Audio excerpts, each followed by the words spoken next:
Ассаламу алейкум. Марва телеканалынын көрөрмандары жана ошондой эле Насыйкат радиосунун угармандары.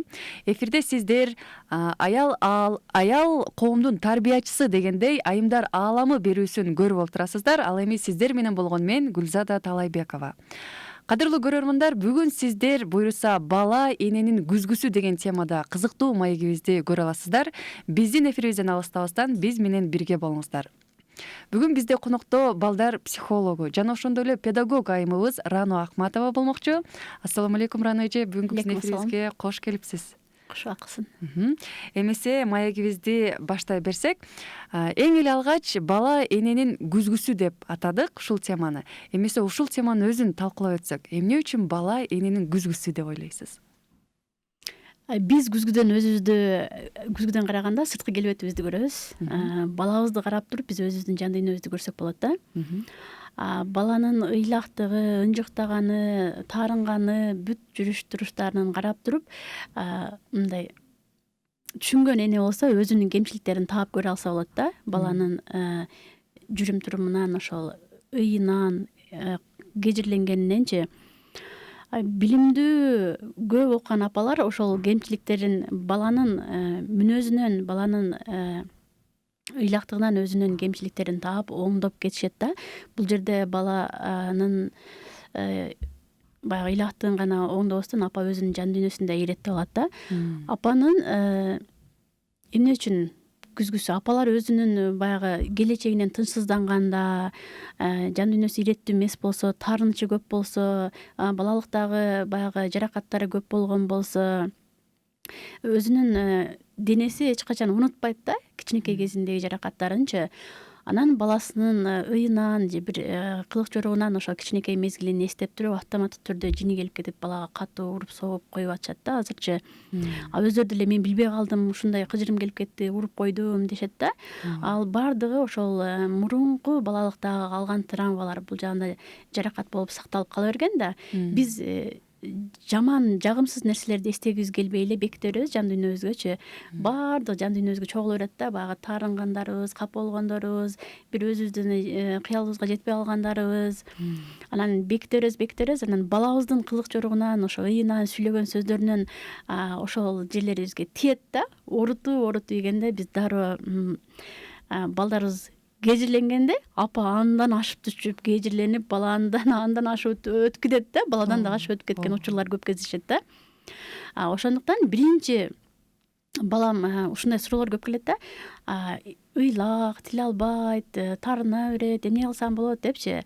Бул жерде балада күнөө жок да, эч кандай көйгөй жок балада. Ушу көйгөйдүн баардыгы энеде. Эне өзүн карап туруп, анан мындай жыйынтык чыгарыш керек да, мен кайсы жерден туура эмес кетирип атам депчи. Анан баланы жакшы бала, ыңгайлуу бала деп экөөнү бир синоним катары көрүшөт да көбүчө. Булар экөө бири-бирине мааниси окшошпойт да. Жакшы бала болсо жакшы, анан ыңгайлуу бала кылып тарбиялап алган болсок, биз балдарыбызды башка адамдар колдоно турган адам кылып тарбиялаган болуп калабыз да. Сүйлөбөй отур, оюн айтса деле сен кичинекейсиң, сага ким коюптур, унчукпай эле биздин сөзүбүздү угуп, айтканыбызды кылып отура берген баланын келечеги кыйын болуп калат да негизичи. Көп ата энелердин бандай каалоосу ушундай да.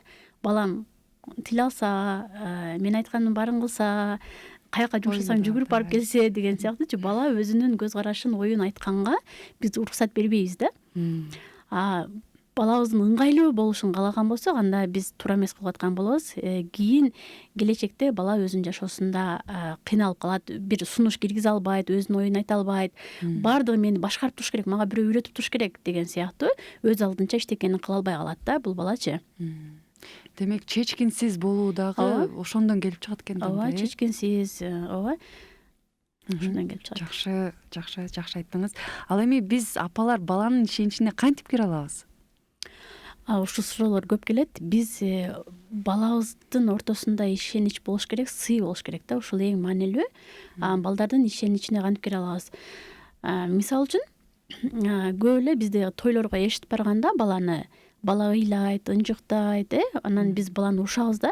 Элдин көзүнчө мени ура албайт кетти ойлоп атасыңбы, аябай эрке болуп кеттиң, сен элдин көзүнчө аябай обу жоктонуп кеттиң, ыйлап атасың деп баланы эле урушуп, экинчи алып келбейм деп дегдеңдетип үйгө барганда да урушабыз. Биз ойлонушубуз керек да, балама бул ызы чуу жакпай турбайбы, балам али көпчүлүккө даяр эмес турбайбы деп ойлонуп, балабызды жакшына сүйлөп туруп, мейли балам кыйналдыңбы, ызы чуу жакпай атабы деп жетелешип үйгө кетип калышыбыз керек да. Балабыздын биз энелер балабыздын кыйналганына жол бербешибиз керек да. Балабызга жакпаган жерден дароо кеткенге аракет кылышыбыз керек да. Биз болсо өзүбүздүн кызыкчылыгыбызды ойлоп, балабызды да урушуп коебуз. Жөн отур, ыйлабай отур, сен эмне эбиң жок болуп кеттиң, эркелеп кеттиң деген сыяктуучу. Ошондо бала апам менин коопсуздугумду сактайт, мага жакпаган жерден сактайт деген сыяктуу бизге ишенет да. Биз баланын ишеничине кире алабыз. Эми бул бир эле мисалдары көп негизи. Балдарыбыздын коопсуздугун коргошубуз керек. Эне коргобосо ким коргойт, Балабызды бизден башка эч ким жакшы түшүнбөйт да. Ошондо бул ошо бир эле мисал, баланын ишеничине ошентип кире алабыз бизчи. Эң эле алгач ишеним. Ооба, туура айттыңыз. Негизи баланын ишеничине кирүү дагы ар бир апа үчүн дагы өтө бир маанилүү, мээнет керек, аракет кылыш керек, маанилүү да бул нерсечи. Биз балабыздын ишеничине киргенде, биз сени коопсуздуктан коргой алабыз, балам, биздин колубуздан көп нерсе келет, биз сага жакшылык гана каалайбыз деген нерсени биз балага түшүндүрө алсак, баланын жүрөгү тынч болот, окууга болгон көңүлү мындай аракети күч болот, келечегине койгон максаттарына жакшы ата энесине ишенип, бир жанында турган жан жоокерлери бар сыяктуу келечекке эчтекеден коркпой кетет да. Мени коргоочуларым бар, мени акыл үйрөтүүчүлөрүм бар депчи. Анан ушул жерде балабызга эркиндик беребиз деп эле, сен айткандай болот, балам, сен өзүң каалаганыңдай кыл дей берген болсок дагы, бала, кичинекей бала ойлонот да, мени жашоодо үйрөтпөсөң, сен үйрөтпөсөң, анда ким үйрөтөт? Сен чоңсуң го дегенсипчи, сен ата энемсиң го, мен өз алдымча каяка бармак элем, сен үйрөтпөсөң ким үйрөтөт деп, анан ата энесине кыжырдай келип баштайт ичиненчи, тынчсызданат да. Мен өзүң каалаганыңды кыл балам, сага эркиндик бердим, сен өзүң каалагандай жасай бер дей берген болсок, балада тынчсыздануу пайда болот дагы. Анан ата энесин, анда сен башкара албайсыңбы, анда мен башкарам деп ата энесин башкарганга өтөт да. Анан ата энелер ыйлактап башташат да, балам тиле албайт, бизди башкарат деп. Биз өтө эле эркиндик берип койсок, сен өзүң да каалаганыңды кыл, эмне кыласың, жакканың кыл дей берген болсо, анда албетте бала ата энени башкарып баштайт да. Биз ата энелик авторитетибизди эч качан мындай жоготпошубуз керек да. Балага туура жол көрсөтүп, талаптарды кое билгенди билишибиз керек. Ошону туура пайдаланышыңыз керек экен да. Ооба, пайдаланышыбыз керек. Мен азыр ушу балдардын курагы боюнча да сурагым келет да. Мисалы, биз ар бир курагына жараша мамиле жасаганды билбейбиз да, апаларчы. Мисалы, 1 жаштан 3 жашка чейин, андан ары мектеп курагы бар экен, андан ары өткөл убагындагы курактар. Бирок биз ошол учурда деле баланы жаш, кичинекейсиң, бул кичинекей да дегендей бир мамиледе дагы деле түшүнө беребиз да. Эмесе ушул курактарга дагы токтолуп өтсөңүз. Мисалы, 1 жаштан 3 жашка чейинки куракта биз апалар кандай мамиле кылышыбыз керек? Өзү бала төрөлгөндөн баштап эле биз балдарга аяр мамиле жасап, тарбиянын жолдорун изилдеп башташыбыз керек да. Эми бала төрөлдү, бизге бир тирүү жан келди да, ишенип бизге келди, өзү алсыз, эчтеке колунан келбейт. Ошо балага биз ушул жашоону тааныштыруу, ааламды, адамдарды биринчи биз аркылуу тааныйт да. Биз кандай тааныштырсак, бала ошондой тааныйт. Эгер эне өзүнүн келечегинен коркуп, тынчсызданып, адамдарга ишенбей, жашоого наалган эне болсо, бала дагы ошол нерседен коркуп, энесине жармашып, ыйлап, ынжыктап, кое бербей жүргөн балдар болот. Ошол тынчсызданган эненин балдары көбүнчө ыйлак апасына жармашып калат да. Себеби апа жашоодон коркуп атат, бала аны сезет да. Окумуштуулар изилдегенде 6 айлык баланычы, ошол ата энеси эшикке чыгып урушканда дагы ошол үйдө жаткан 6 айлык баланын каны тез айланып, жүрөктөрүнүн согушу аябай катуу тездеген да. Ушунчалык 1 жашка чейин бала менен эненин байланышы өтө күчтүү болот да. Ошон үчүн биз өзүбүздү токтоо кармап, жүрөгүбүздү тынчтандырып, жакшы маанайда жүрүшүбүз керек. 1 жаштан 3 жашка чейин балдар көбүнчө биз ушул куракта тамга үйрөтөбүз, жазганды үйрөтөлү деп аракет кыла беребиз. Бул убакта негизгиси сезимдер менен тааныштырышыбыз керек балдардычы. Эң маанилүү да бул сезимдер менен тааныштыруучу. Мисалы үчүн бала жыгылганда, бир жери ооруп атканда ыйлабай эле күлгөн болсо, бул туура эмес да. Негизи бир жери жыгылганда, ооруганда ыйлаш керек да балачы. Сезимдерин туура эмес чыгаруу бул баланын кандай психикалык туура эмес өнүгүп кетип атканын билдирет да. Ыйлай турган жерде ыйлаш керек, күлө турган жерде күлүп, чоочуй турган жерде чоочуп, тарынып деген сыяктуу ар бир сезимдерди менен биз туура тааныштырышыбыз керек да. Бала аябай мындай ырахаттанып жеп аткан болсо бир нерсеничи, бул ырахаттануу сезим экенин биз билишибиз керек. Бала таарынып аткан болсо, сен таарынып калдыңбы балам деп, бала бул таарынуу сезими турбайбы деп билиш керек да, таанышыш керек да.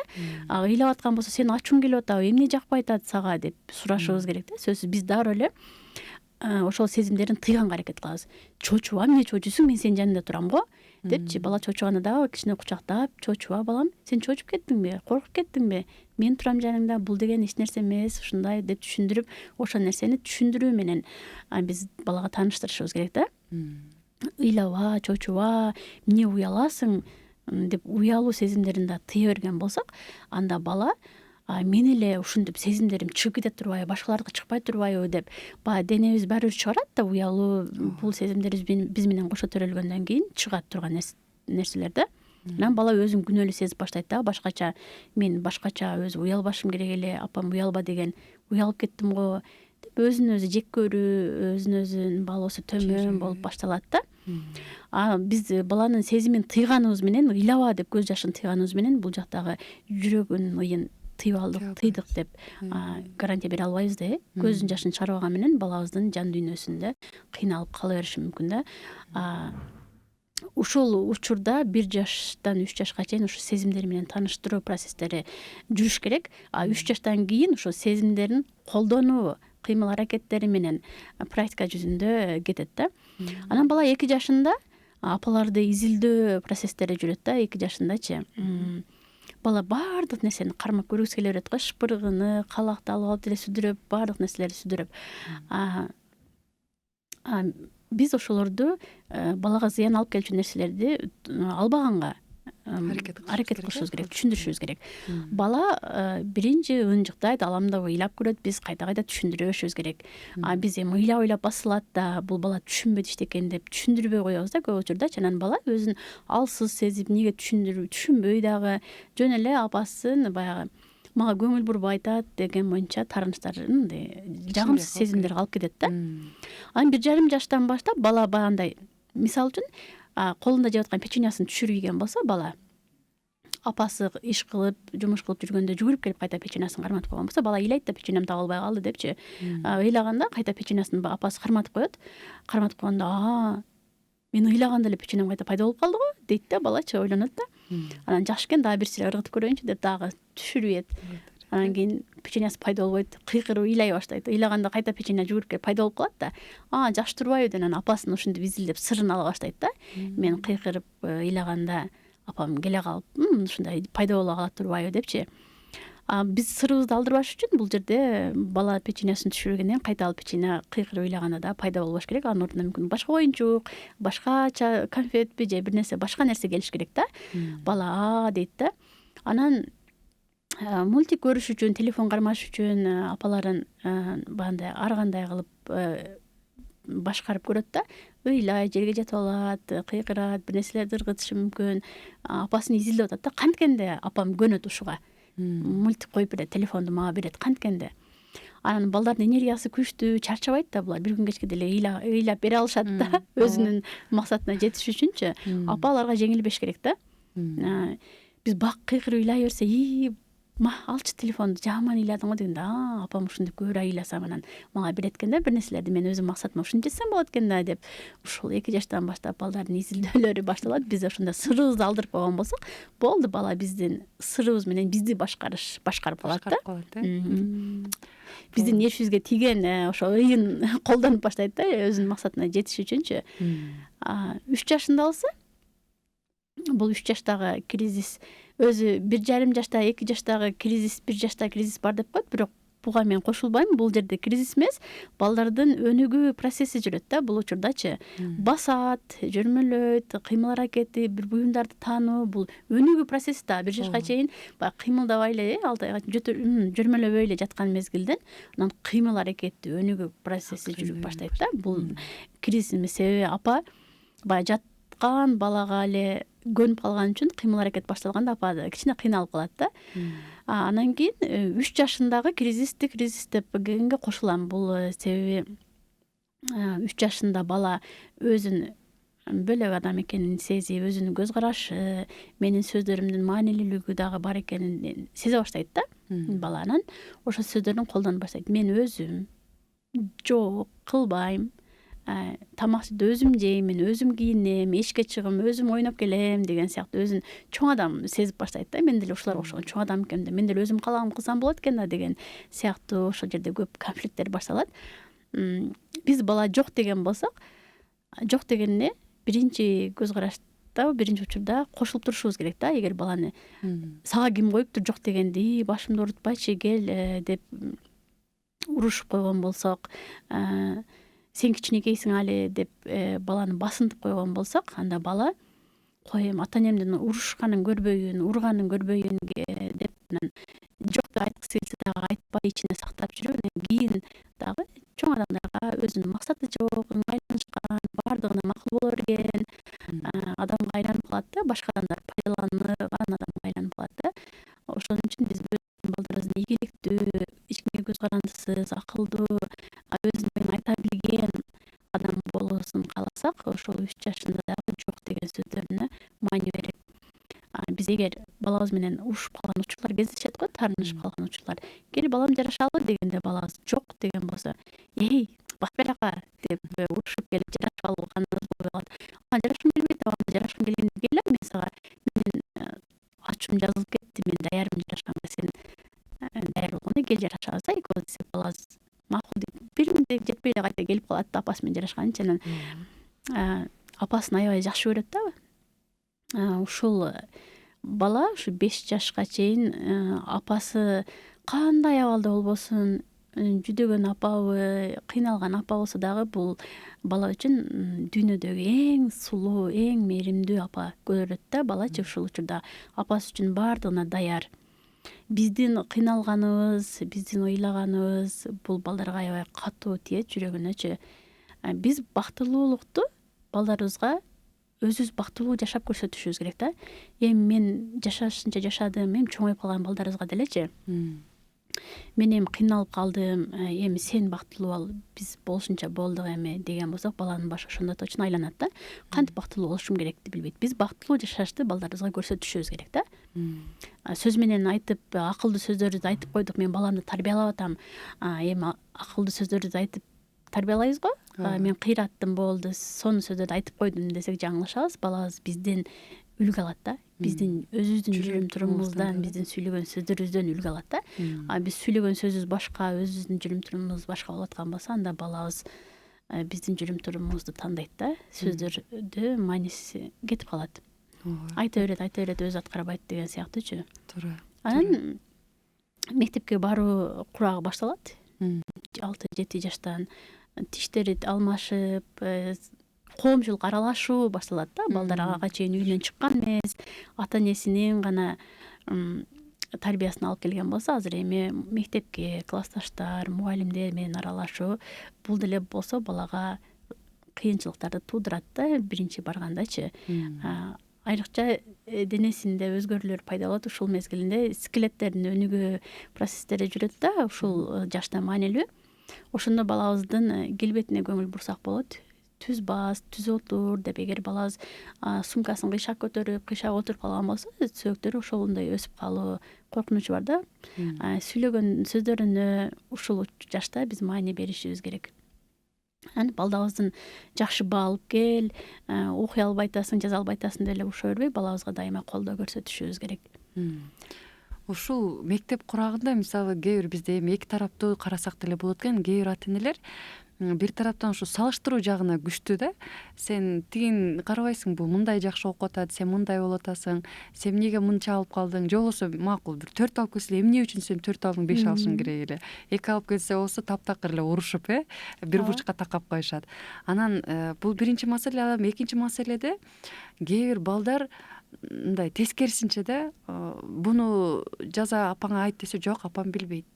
Буну айтса жок, менин атам билбейт.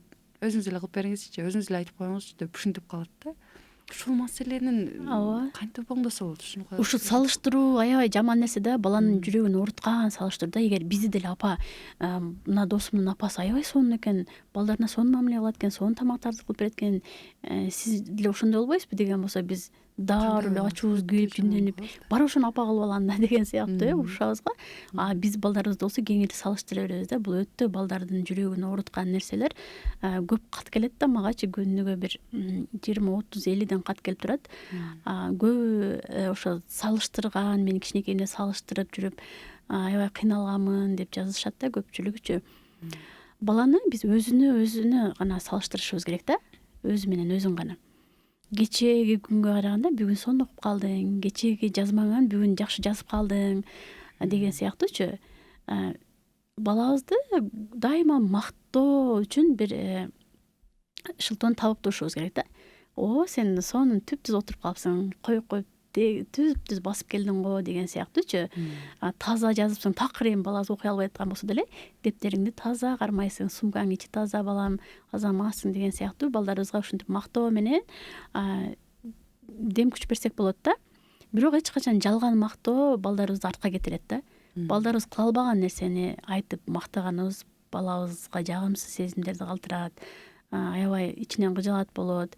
Ошон үчүн балабыздын болгон жүрүм турумунан мактоону издеп таап, өзү менен гана өзүн салыштырышыбыз керек. Эч качан бир туугандарына, кошуна кулоңдорго салыштырбашыбыз керек да. Анан ата энесине айтпай атканынын себеби ошол ата энеси баланын ишеничине кире алган эмес. Балабыз бизге секрет кылып бир нерсени айткан болсо, апа ушундай кичинекейинде бирөөнү жактырып калдым же эжеке ушундай деди деген болсо, ошол сыр калыш керек да, сыр боюнчачы. Биз ошо балабыздын көзүнчө эле балабыз отурганда дастарханга атасына айтабыз. Балаң ушундай деди, ушундай болуптур деп балабыз эч кимге айтпа деген да. Аны балабыз дейт да, мен сага ишеништин кереги жок турбайбы, сен айтып отурбайсың депчи. Атасына бала өзү кааласа өзү айтыш керек да. Же атасына секрет айткан болсо, атасы секретти сакташ керек. Же баласы жокту, секен айтса болот да, ушундай болуп атат экен деген сыяктуучу. Биз дароо эле балабызды кичинекейде ойлойбуз, тоготпойбуз, сыйлабагандыктын белгилери, анан кийин балабыздын ишеничине кире албай калабыз. Балдарыбызды сөзсүз түрдө сыйлашыбыз керек. Балдарыбыз кичинекейинен сунуш киргизгенде балдардын сунушун угушубуз керек да. Апа, мен бүгүн мындай каша жегим келип атат десе, макул балам деген сыяктуу ошолорду кылып берип, сенден ким сурап атат, барчы наракка деп койгон энелерди көрүп эле жүрөбүз. Бүгүн апа, бул площадкага ойноп келеличи деп чыгышат кичинекей аялдар. Наркы жактан площадкага ойнойлу, наркы жакка барып келели десе, жок, жакыныраак бул жерге эле барабыз деп, апа өзүнүн ыңгайлуу жерин, апа өзүнүн гана баягы принципин кое бербейт да. Баланы угуп коюшубуз керек, баланы көз караштарын, сунуштарын сыйлап, аларды дагы аткарып, баланын өзүнө болгон баасы көтөрүлөт. Кичинекей ушу майда нерселерден балабыздын өзүнө өзү болгон баасы көтөрүлүп, өзүнө болгон ишеними күчөйт да. Биз балдарыбыздын ишеним деле бербейбиз да. Алардычы биз чоңбуз дейбизби, биз билебиз баардыгын дейбизби, сен сүйлөбө, менин айтканым болот деген сыяктуу тарбия берип коебуз да. Өтө жакшы айттыңыз. Балдарыбыз ишенбейт да, апам айтсам урушат, атам айтсам урушат депчи. Мен балдарыма дайыма айтам, дайыма жакшы жаңылыңарды да, жаман жаңылыңарды дагы мен биринчи угайын. Башка бирөөлөрдөн угуш мага жагымсыз, мен силерден угайын деп дайыма айтчумун. Эми жашоодо ар кандай нерселер болуп турат. Жаман нерселерди угузба, жаман нерсеңди экинчи көрбөйүн. Бир жаман сөз уксам сени көргөзөм, көргүлүктүү көрөсүң деп балдарыбызды курулай коркута беребиз. Анан балабыз коркот да. Баары бир эми жашоодо балабыз бир нерселер туура эмес кылып алган учурлар кездешет да. Сындырып алат бир нерсени, туура эмес бирөөгө жүрөгүн оорутуп алат, урушуп кеткен болот. анан ошолорду айтыштан коркуп туруп, апага атага айтыштан коркуп кантип айтсам экен, ушуларды кантип билдирбей койсом экен деп анан жалган сүйлөөнү баштайт да бала, ошолдочу переходный возраст мезгилинде жалган сүйлөп баштайт. Биз ошол кандай бир жагымсыз нерсени кылып койсоң дагы биринчи мен угайын балам деп дайыма айтып келчүмүн. Дайыма ушундай бир жакшы жаңылыгыбыз бар, бир жаман жаңылыгыбыз бар, кайсыдан баштайлы деп чалып калышат. Бир мектепте эркек балдар анча мынча да конфликттер болуп кеткен учурларда биринчи Машалла. угуп турабыз. Сөзсүз түрдө ата эне ошол эле ийгиликтүү, ошол эле белгилүү биздин кандай гана инсандардын болсо деле ошонун артында сөзсүз түрдө ата эне турат экен да. Андыктан сиз айткандай биз биринчиден сөзсүз түрдө балага көзгү болушубуз керек экен да, туура тарбия жаатында. Буга бир мисал катары мен Эйнштейнди эстеп кеттим да. Эйнштейнди болбосо Эйнштейн мектепте таптакыр окуй албаган киши болгон экен. Учурунда аны жада калса мугалими ошо кагазды кийин таап алдым деп айтат го. Кагазда сен ошо мектептен чыгып кетти деп, ошо мектептен уже окуй албайт депчи. Анда апасы айтат го, сен эң күчтүү, эң кыйын болгондуктан мектептен чыгардык, үйдө эле окуй берсең. Бул мектеп сага туура келбейт экен деп. Бул мектеп сага туура келбейт экен деп. Ошондой айымды элестетип азыр ушунчалык таң калам да. Көрдүңбү, ушул эле мисал келтирсе түшүнгөн адамга канчалык мааниси терең ушул нерсенинчи. Апанын сөзү, апанын жүрүм туруму, апанын кылган аракеттери баланын жашоосун талкалап салышы мүмкүн, баланын жашоосун өнүктүрүп салышы мүмкүн да. Ошон үчүн биз ар бир сөзүбүздү маани берип сүйлөшүбүз керек да. Ошо апанын сөзү маанилүү. Биз балдарыбызды кичинекейинен балдарыбызга ишенип, балам мен сага ишенем, сен колуңдан келет, сен акылдуу баласың, сен ой жүгүртүң сонун, сен баардык көйгөйлөрдөн бир чыгып кетесиң, мен сага ишенем, сен күчтүүсүң деген, мен сени жакшы көрөм, сен бизге керексиң деген сонун сөздөрдү баланын жан дүйнөсүнө толтуруп койгон болсок кичинекейинен, биздин сөздөр менен баланын жан дүйнөсү толот. Апа маанилүү дейм, канча биз 9 ай көтөрүп, чоңойтуп, тарбия берип, эмизип, бала менен апанын байланышы өтө күчтүү болот да. Биз балдарыбызга жакшы сөздөрдү толтуруп койсок, балдар чоң жашоодо, чоңойгондо, эми ишинде бир кандай көйгөйлөр болуп калган болсо, кыйынчылыктар болуп калган болсо, биринчи эле баягы жан дүйнөсүндө апасынын сөздөрүн угат да. Бала, мен сага ишенем, мен сени жакшы көрөм, кайсы убакта келсең, мен сага жардам берүүгө даярмын деп апасынын жылуу колдорун, жакшы сөздөрүн эстеп, анан кой деп баягы бала күчтөнөт да. Апасынын сөздөрү үчүн күчтөнүп, кайта өзүнүн көйгөйлөрүн чечип жолго чыгат да, жашоонун чоң жолуна аттанат кайтаданчы.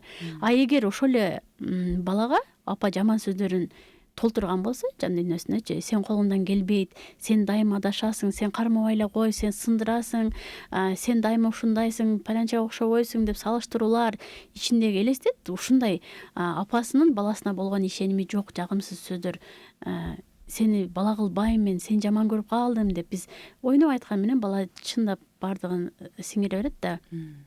Анан баягы кыйынчылык учурунда ошол апасынын сөздөрүн жаңырган элестет, мен сага айтпадым беле ушуну кылат дегенсиң, сен колуңдан келбейт дебедим беле деген сөздөрүн уккан баланын кайта чалынган жеринен туруп кетиши кыйыныраак болуп калат да. Ошол учурда көп жашоодон кош айтышы, өзүн өзү өлтүргөн окуялар болот. Ушуга деле апасынын сөздөрү таасир этип кетет да. Кыйналып кала берет, мен ушундаймын өзү, мен колумдан келбейт, бекер эле аракет кылганмын, апамды укпай коюпмун деген сыяктуу өзүнө болгон ишеними жоголуп, эптемей күнгө өткөрүп калган учурлар кездешет. Апанын сөзү ушунчалык маанилүү, баласын көкөлөтөт же баласын талкалайт, жашоосун чөктүрөт дегендей да. Жакшы, өтө жакшы айттыңыз. Бул ишеним маселеси чындыгында эле өтө бир биз үчүн маанилүү экенин түшүндүм да. Мисалы, бир чыгармадан эле жөн эле көрүп калдым эле, ушул кыскача эле да. Бала 11-класс бүтөт экен, ортого тапшырат экен. Бирок ал экичи деп айткандай мындай начар окуган бала экен да. Анан ОРТнын жыйынтыгында эң чоң балл алып келген ошол болуп калат экен. Анан баары таң калышып, анан ал эң жогорку жакшы бир окуу жайга тапшырат экен. Ал жактан ушунчалык ийгиликтүү бүтүрөт экен. Окуу жайда эң мыкты деңгээлде бүтүрүптүр да. Анан кийин эле текшерип келип караса, ал ОРТде бул жаңылып калыптыр. ОРТде бул башка баланын эле ОРТсу буга туура келип калыптыр. Ушу жаңылыштыр кетириши, катал кетириптир. Бирок кантип ал окуу жайда ийгиликтүү бүтүрдү, ал жакта эң мыкты окуп бүтүрдү десе, демек баланын ишеними ошондо пайда болгон экен да. ооба да. Ишеним өтө маанилүү да. Биз ошолорго көбүнчө ата энелер маани бербейбиз. Биз баланы ашыкча коргоп алабыз, ашыкча камкордук кыла алабыз. Кой, сенин колуңдан келбей түшүп каласың, сен аяка өзүңдү өзүң эптей албайсың, тамак кылбайсың. Балабыздын бир чечим чыгаруу учурларына келгенде апа көбүнчө өзүнүн пайдасына чечим чыгарып коет да. Баланы мисалы алыс жака окууга жөнөтүп аткан болсо, өтүп кеткен болсо, мен сагынам, куса болом, бул өзүн эптей албайт деп баласына ишенбегендиктен, өзүнүн куса болушунан коркуп, баласын көбүнчө жөнөтпөй койгондор болот. Биринчи эле биз апалар балабызды жакшы көрөбүз деген менен мындай караганда көбүнчө өзүбүздүн пайдабызга чечимдерди чыгарып коебуз да. Анан жадатма апага айланып кетебиз, өтө ашыкча коргоп алабыз, өтө ашыкча камкордук кылып алабыз. Булардын баардыгы биз балага ишенбегендиктер. Биз ишенбей аткан болсок, бала ошол биздин көз карашыбызды толуктайт да, ишенимибизди актайт. Ооба. Колуңан келбейт десе, ооба колумдан келбейт деп апасынын сөзүн актайт да. Сен ишенем, сенин колуңдан келет балам десе, ооба мен апам мага ишенип атпайбы, менин колумдан келет деп ишеним менен бала көп нерсеге жетише алат да. Ооба, өтө туура айттыңыз.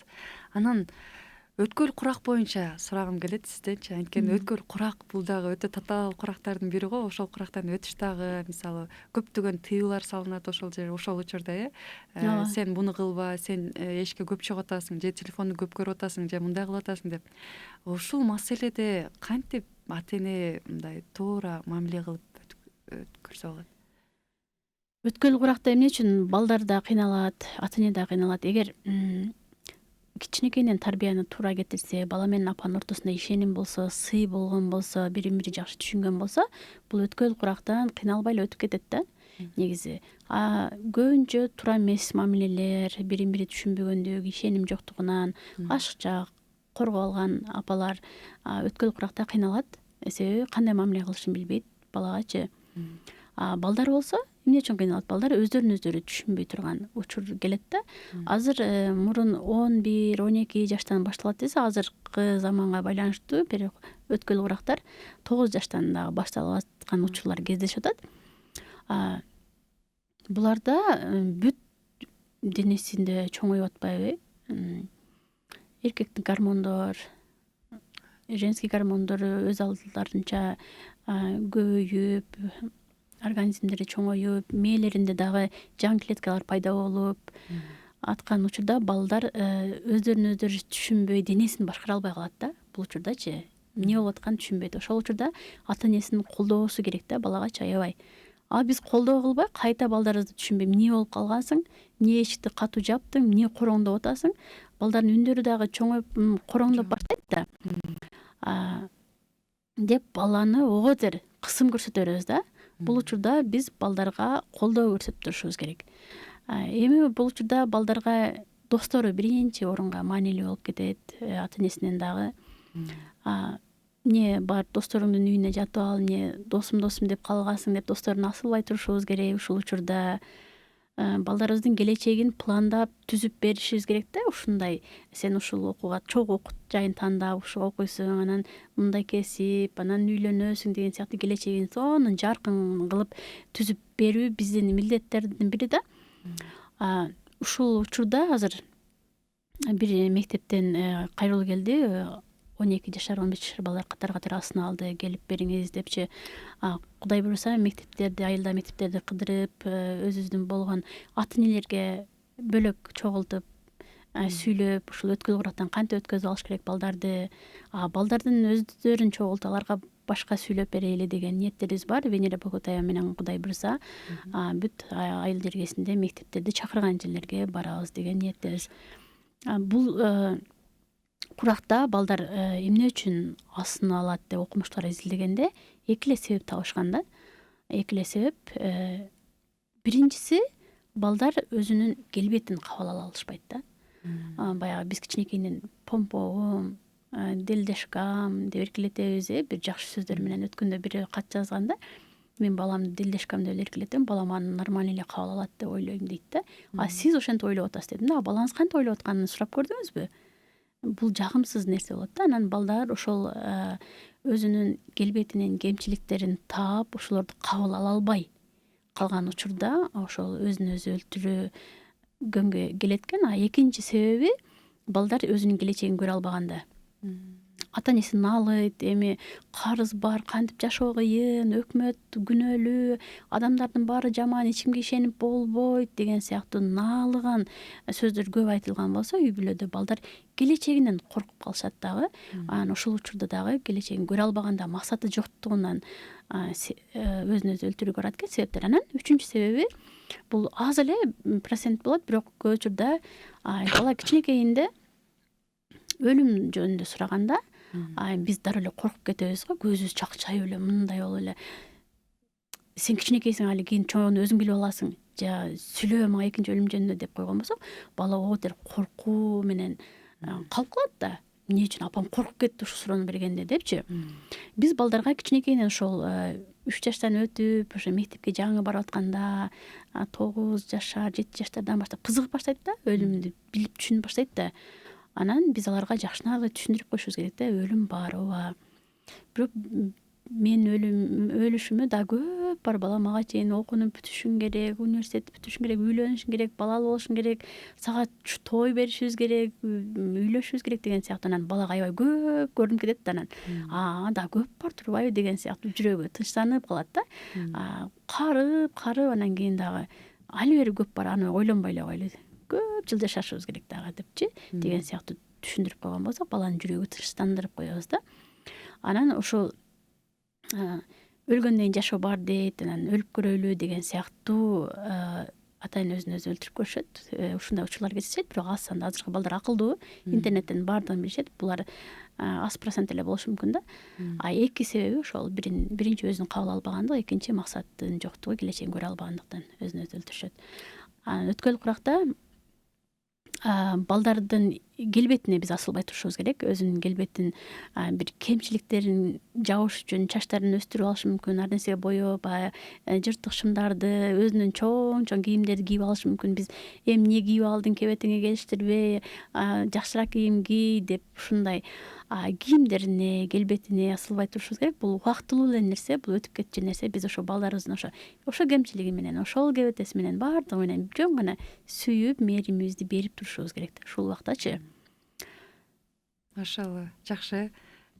Ушул учурда биз демек ошол учурда дагы сабырдуулук күчтүү ролду ойнойт экен да. Анан бала суроолорду берет да, бизгечи апа ушундай болуп атат, ушундай эмне кылыш керек деген суроолор бергенде, биз ошол суроолоруна аябай ойлонуп туруп жооп беришибиз керек да. Деп эле мындай ойлонбой туруп жооп берип же тамашалап жооп берип койгон болбойт. Ошол бала биздин өзүнүн жүрөгү ойгон суроолорун берип атат да, ошол биздин жообубузду барып мектебине, ошо жашоосунда колдонот да. Ушундай өткөл курагындачы. Ошон үчүн балабыздын жанында сүйлөгөндө берген суроолоруна аябай ойлонуп, анан жакшы нагыл жооп беришибиз керек да. Демек биз балдарыбызга акылчы, кеңешчи дагы, туура тарбиячы да болгонго мүмкүнчүлүгүбүздү балдарыбызды ошол үйдөн чыгаргы чагында биз дайыма сүйлөгөн сөзүбүздү, суроолоруна жооп бергенде мамилебизди, сый, урмат, ишенимди жоготпошубуз керек да. Биз ошол апалардын милдеттеринин бири, биз жоопкерчилик, биз балабызга кандай тарбия бердик, балабызды бул ала менен кандай тааныштырдык. Бул деле мен ойлойм тапшырма сыяктуу. Ошол тапшырмабызды кандай аткардык, биз туура аткардыкпы, туура эмес аткардыкпы, ошого жоопкерчи күн келет. Ооба, жакшы, ооба туура айтасыз. Негизи тарбия маселеси чындыгында өтө бир актуалдуу, бирок ошол эле учурда абдан бир маанилүү бүгүнкү күндө темалардын бири деп ойлойм. Анан өзүбүздүн динибизге да, жана пайгамбарыбыз саллаллаху алейхи вассаламдын дагы жанагы балага берген балага кылган мамилеси дагы бир эстеп кеттим да. Бир жолу бир киши көрүп айтат го, таң калат го, сен баланы ушинтип дагы кучактап өбөсүңбү деп, жанагы өзүнүн неберелерин кучактап, бетинен өп, мээрим берип, төгүп, сылап атса таң калып карайт экен да. Мен бир да баламды мынтип кучактап, бетинен өпкөн эмесмин деп айтат экен да. Анан айтат го, сага ушундай жүрөккө ошол нерсени салбаса эмне кылабыз депчи. Алсаңардай, демек мээрим маселеси дагы абдан бир чоң ролду ойнойт болуш керек. Ооба. биз мээримди толук берген, сүйүүбүздү берген бала эч качан жаман болбойт да. Ал башкаларга мээрим, сүйүүсүн бере алат да. Мээрим ала албаган бала өзүнүн балдарына да мээрим бере албай кыйналып калгандар өтө көп учурайт. Бизди жазган кыздардан, жолугушуулардан билебиз да. Мен балдарымды кучактай албайм, себеби мени апам эч качан эркелеткен эмес деген сыяктуучу. Биз мээрим менен балдарыбызга жакшы тарбия берсек болот. Мээрим өтө маанилүү нерсе да. Рахмат Рана эже. Алла ыраазы болсун. Убакыт дагы билинбей эле өтүп баратат. Эмесе ушул темабызды дагы бышыктоо иретинде өзүңүз бир биздин көрөрмандарга, угармандарга акыл кеңешиңизди айтып өтсөңүз. Ошол балдарына жакшы мээрим бере албай атам деген апалар, мисалы үчүн балдары чоңоюп калса, чоңоюп калдың го деле айрыкча чоң балдарыбыз көп жабыркайт да, мээрим толук ала алышпайчы. Анан биз такыр эркелете албасаңыз, кучактап, өбө албасаңыз, ошо балдарыңыз уктап атканда, уйкусурап жатканда эртең менен башынан сылап, төшөктөрүн кымтанаганып, балам, мен сени жакшы көрөм деген сөздөрдү балаңыз уктап атканда айтсаңыз эле, балаңыз баягы угат да, уйкусурап, уктайын деп атканда же эртең менен ойготуп атканда эркелетип койсоңуз эле балаңызга жагымдуу болот да, чоңоюп калса деле. Анан балабыз чоңоюп, акылына кирип, мектепке барып окуп атканда деле кээде эркелеп калат го. Мен пальтинкемди кийгизип койчу, пальтомду кийгизип койчу депчи. Бул баланын эркелиги эмес, бул баланын талаптары. Апа баладан алыстап кетип атканда бала апасын жакындаткысы келген мезгили да, ошол мезгилде сен өзүң кие аласың го, жаш бала болбойчу дебей, чоңоюп калса дагы барып шапкасын кийгизип, оңдоп, шарфтарын байлап, анча мынча да боосун байлап берип койгонубуз бул өтө эле эркелеткендик эмес, өтө эле эркелеп кетпесин, өзүнөн ашып кетпесин деп биз туура эмес түшүнө алабыз да. Бул бала бизге суранган болсо, мен пальтомду кийгизип коюңузчу, шарфым гана апа деп, апа деп апалай берет го. Бир көргөн нерсесин деле, мисалы кружканын каерде турганын билет, бирок сурай берет да. Анан биз апалабачы, сурабачы деп урушабыз го. Антип эч качан урушпашыбыз керек. Бала дагы бир жолу тастагысы келет да, далдеси мени жашоодо жол көрсөткөн апасынын бар экенин, коргоочусу бар экенин, өзүнүн майда талаптарын аткаруучусу адам бар экенин, эң жакын адам бар экенин далилдегиси келип эле апалай берет да, буна каерде, ал каерде депчи. Өз чын-чынына келгенде аларды билет ал делечи. Ошон үчүн балдарыңыздардын майда талаптарын аткарып, эркелетип, дайыма кучактап, жакшы сөздөрүңүздөрдү арнап жүрүңүздөр. Кийин ошол жакшы сөздөрүңүздөр чоңойгондо балага жашоосуна аябай чоң жардамдарын берет. Балдарыңыздарга баардык апалар бактылуу балалык тартуулаганга аракет кылыңыздар. Бул балалык дайыма эле токтоп турбайт да, балдар баары чоң жашоого келет дегендейчи. Ошо балалыгын бактылуу кылып өткөзүп бергенге аракет кылайлы. Ар бир үй бүлөдө тынччылык болсун, ынтымактык болсун, балдары менен бактылуу болсун. Чоң рахмат Рана эже. Бүгүнкү биздин эфирибизге келип, сонун ушундай бир жакшы тарбиялуу маек куруп бергениңиз үчүн сизден терең ыраазычылык билдиребиз. Сизден Аллахым ыраазы болсун. Кадырлуу көрөрмандар, чындыгында эле бала эненин күзгүсү. Андыктан биз апалар балдарыбызга туура тарбия берүүдөн адашпайлы. Ушуну менен бизге бөлүнгөн убакыт дагы соңуна келип жетти. Сиздер Айымдар ааламы берүүсүн көрдүңүздөр. Келерки көрсөтүүбүзгө чейин ассаламу алейкум ва рахматуллахи ва баракатух.